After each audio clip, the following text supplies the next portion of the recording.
स्वाध्याय नहीं है तो कुछ भी नहीं है। स्वाध्याय से समता आती है, क्योंकि इतने उन पारसनाथ भगवान के ऊपर इतना उपसर्ग हुआ था। उस कमठ के जीव ने एक भाव नहीं, दो भाव नहीं, कितने भाव तक? 10 भाव तक वैर, इतना उपसर्ग किया। धन्य है वो पारसनाथ प्रभु, उन्होंने अपने चिंतन से समता का पाठ सीखा था। उनके पास मैं कहती वही तो स्वाध्याय, जिसके पास समता है उसका सबसे बड़ा स्वाध्याय है। जिसके पास क्षमता नहीं, सोच लेना उसके पास अभी स्वाध्याय की कमी है। जिस व्यक्ति के अंदर समता होती है, सहनशीलता होती है, जिस साधु के पास समता होती है, समझ लेना इस साधु का स्वाध्याय अच्छा है। इन महाराज माता जी का स्वाध्याय अच्छा चल रहा है। और अगर बात बात पर उग्रता आती है, बात बात पर तुमको क्रोध भड़क रहा है, किसी ने थोड़ा सा कह दिया, ईंट का जवाब पत्थर से दिया, हे जीव क्या कर रहे हो? क्या तुम्हारे पास स्वाध्याय नहीं है? मुनिराज बन गए, माता जी बन गए, किस लिए बने हो? कहाँ गया स्वाध्याय? माता जी हमसे सहन नहीं होता, उन्होंने मेरे ऊपर झूठा नाम लगा दिया था, इसलिए क्रोध मुझे आ गया। अरे क्या झूठा लगा दिया? चिंतन करो। अमित गति आचार्य महाराज अपने सामायिक पाठ में लिखते हैं, अपने उपार्जित कर्म फल को जीव पाते हैं सभी, इसके सिवा कोई किसी को कुछ नहीं देता कभी। कि अपने उपार्जित कर्म फल को जीव पाते हैं सभी। जो हमने अपने उपार्जित कर्म किया है, पहले मैंने किसी के साथ ऐसा ही किया होगा, तभी यह अपना बदला ले रहा है। कोई बेटा बन कर के लेता है, कोई पिता बन के लेता है, कोई माँ बन के लेती है, कोई बेटी बन के लेती है, कोई बहू बन कर के लेती है, कोई पड़ोसी बन कर के लेता है, कोई रिश्तेदार बन कर के लेता है, कोई गुरु बन कर के लेता है, तो कोई शिष्य बन कर के लेता है, कोई दोस्त बन कर के लेता है, आदि आदि। कितनों को कहा जाए, संसार है। किस किस को हम कहेंगे? कोई भी अपना बदला, जो भी आज तुम्हें सहन नहीं हो रहा है, थोड़ा सा स्वाध्याय करिए। स्वाध्याय करोगे, चिंतन बनेगा, और चिंतन से आपके जीवन में बहुत सुधार आएगा, आपके अंदर क्षमता आएगी। साधु के भी 6 आवश्यक कर्तव्य कहे हैं। उन 6 आवश्यक कर्तव्य में पहला कर्तव्य कहा है समता। हे साधु, समता रखो। जिसको जो कहना है कह लेने दो। तुम अपने परिणाम खराब मत करो। बंधुओं, जब हमारा इतना अच्छा स्वाध्याय होता है, बहुत आनंद आता है स्वाध्याय करने से। विचार करो, उन सती अंजना के ऊपर जब सासू ने कलंक लगा करके निकाला था, अंजना को दर दर पर भटकाया था, और यहाँ तक कि उस अंजना ने सोचा था कि मेरी माँ मुझे सहायक बनेगी। और वह अंजना पहुंच गई थी अपने माँ के पास। जैसे ही माँ ने देखा कि बिना बुलाए बेटी घर आ गई, ओहो, सही मायने में माँ थी। उसने तुरंत दरवाज़ा बंद कर लिया, बेटी को देखा भी नहीं। क्यों? वह समझ गई थी कि बेटी बगैर बुलाए घर आ गई है, ज़रूर कुछ ना कुछ अपराध करके आई होगी, इसलिए मुझे इस घर में शरण नहीं देना है। सासू ने माँ ने दरवाजे लगा लिए। ओहो, वह अंजना आँखों में आंसू भरे आगे निकल जाती है। बंधुओं, और आज की माँ होती तो कह देती, बेटा सहन मत करना, कार लेकर के जा रही हो, अपनी सरकार चलाना।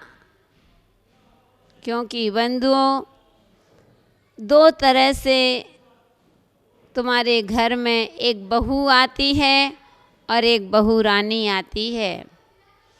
बहू आती है, वह संस्कारित होकर के आती है, स्वाध्याय आदि करती हुई उसके वही संस्कार पड़ जाते हैं।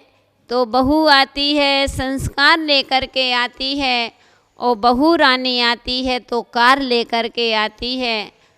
जो संस्कार लेकर के आई थी वह आपका परिवार चलाएगी, निश्चित मानना, आपका परिवार चलाएगी, आपके परिवार को एक धागे में पिरो करके रखेगी, आपको उस मणियों को अलग अलग बिखरने नहीं देगी। ये बहू के संस्कार, यही बहू का स्वाध्याय यहाँ काम करेगा। और बंधुओं, एक आती है कार लेकर के आती है, वह जो कार लेकर के आती है वह अपनी सरकार चलाती है कि मेरी चलेगी। तो मैं इतना कहना चाह रही थी कि आज की माँ होती तो कह देती कि बेटा ध्यान रखना, कार लेकर के जा रही हो, अपनी सरकार चलाना, दब के मत रहना, किसी की बातें फालतू में सहन नहीं करना। कह देना कि तुम बेटी एक कहे सासू तो तुम चार सुना देना। हाँ, आज का समय है, बात समझने की है, समझने की कोशिश करिए कि आज की माँ होती यही संस्कार देती, बेटी तुम बाहर सहन नहीं करना, आ जाओ, वापस आ जाओ, घर में आ जाओ, कोई तकलीफ़ होती है। और पहले की बेटियां रहती थीं, पहले की बहू होती थी, संस्कारवान होकर के आती थी, संस्कार लेकर के आती थी। वह कभी भी अपने घर की बात, कभी पीहर में, ससुराल की बात कभी पीहर में नहीं कहती थी, और पीहर की बात कभी ससुराल में नहीं कहती। हम लोगों के यहाँ बोला जाता है कि बेटी होती है दो कुल की लाज रखती है, ससुराल की भी रखती है और पीहर की भी रखती है।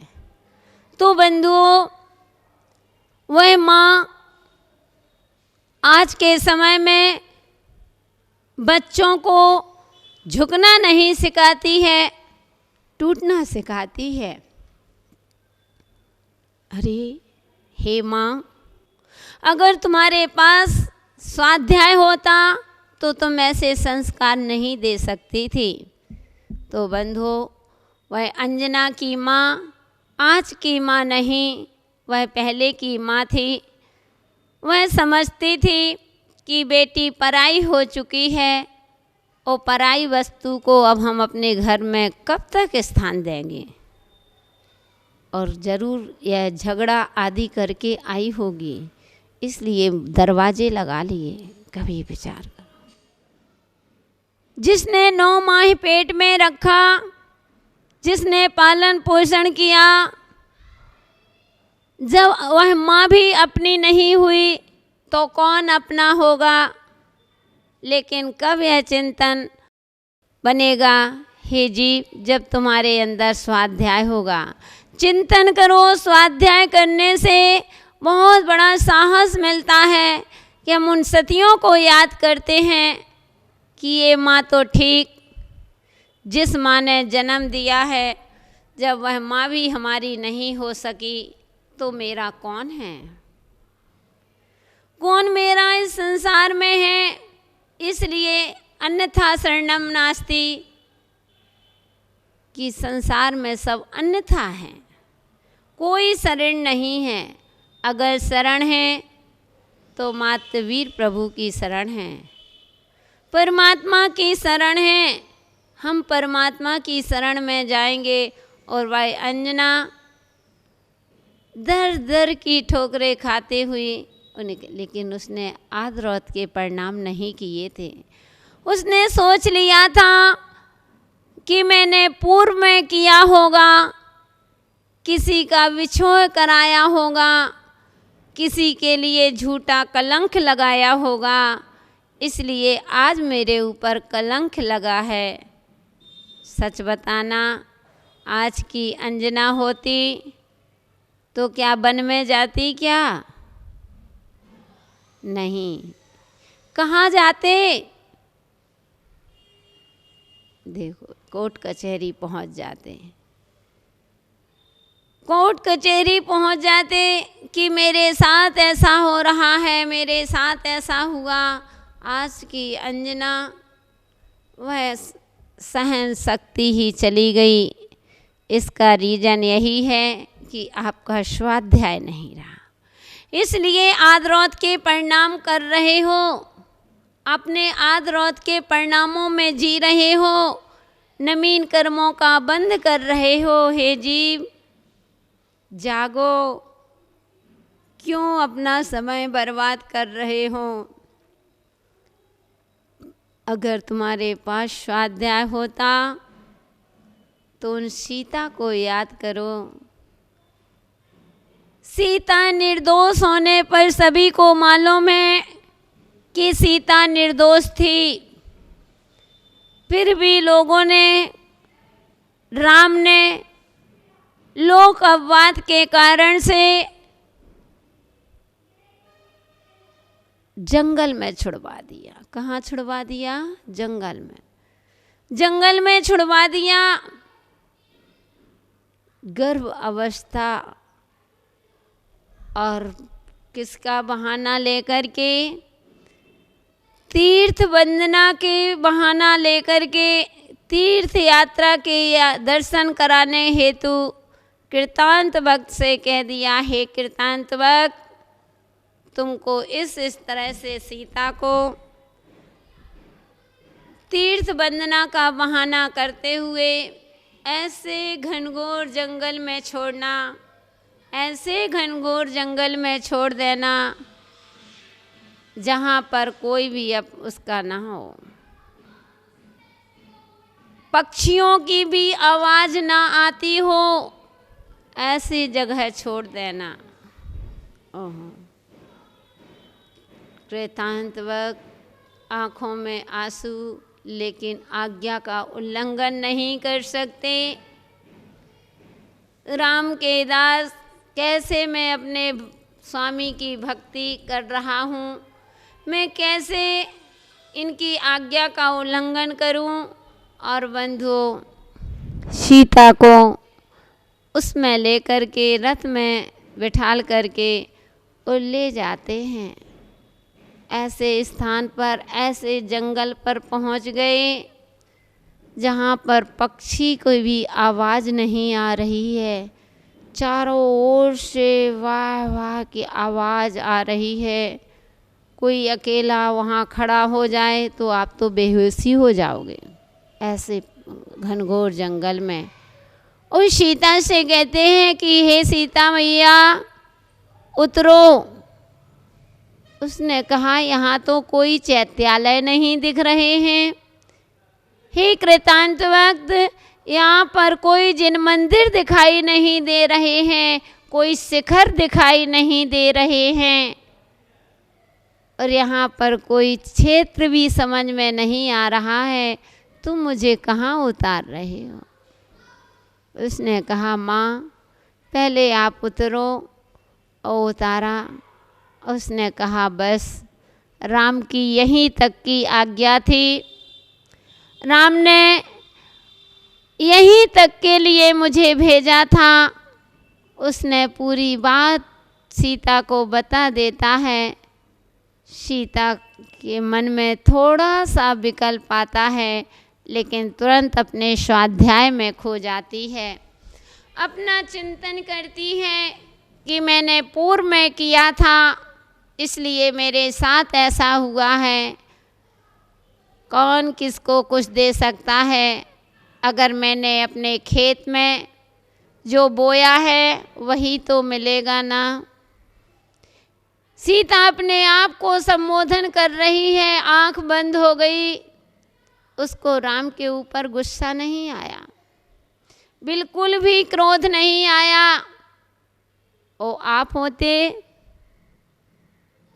आकाश पाताल एक कर देते हैं। वह सीता स्वाध्याय का सहारा लेकर के और जैसे ही कृतांत वक्त जाता है, लौटता है, उसने कहा कि हे सीता मैया, स्वामी से जाकर के क्या कहना है, राम को क्या संदेश देना है। वह सीता कहती है कि हे कृतांत वक्त, जाओ, बस मेरे राम से, मेरे प्रभु से, मेरे स्वामी से बस एक ही संदेश देना। उनसे कहना कि हे राम, जिस लोकवाद के कारण से तुमने मुझे छोड़ा है, अपनी प्यारी सीता को छोड़ा है, ऐसे लोकवाद के कारण से कभी अपने जिन धर्म को मत छोड़ देना। ओहो, कितनी सुंदर बात कही थी कि हे स्वामी, निर्दोष होने पर भी तुमने लोकवाद के कारण से आज मुझे आपने छोड़ा। बस ऐसे लोकवाद के कहने पर, किसी के कहने पर, किसी की बातों में आकर के कभी अपने शाश्वत जैन धर्म को मत छोड़ देना। ये था उसका स्वाध्याय। हे भव्यात्माओं, ये सीता का स्वाध्याय था।